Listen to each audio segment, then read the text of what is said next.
बोलू लागताच सगळ्यांनाच नवल वाटू लागलं.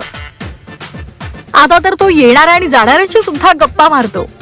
तो हा खांद्यावर बसतो, हिंडतो, जातो, परत येतो, बसतो अंगावर, जवळ जवळ हिंडतो आमचे. मग तुम्हाला आवाज कधी देतो तो? कसं कसं? कधी पण सकाळचे उठला ना का मग आवाज देतो तो. संध्याकाळचे जसा त्याला मूड त्याचा झाला तसा आवाज अच्छा. देतो. काय काय आवाज देतो? सगळ्यांना आवाज देतो.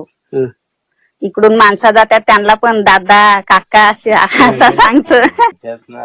थांबतात त्याच्याशी बाता करतात, मग तो पण त्यांना बाता करतून सांगतो. गेल्या 2-4 महिन्यांपासून हा काल्या म्हणजेच हा कावळा तिथल्या माणसांची बोली बोलू लागलाय. घरातल्या सर्वांना नावानं हाक मारतो. ऋणानुबंध असतात म्हणूनच अनेकदा माणसं असोत वा प्राणी पक्षी आपल्या त्यांच्याशी एक अतूट नातं जुळतं आणि त्यामुळे या काल्याचा लळा सगळ्यांना लागलाय. सध्या तरी काल्याची बोली शहापूर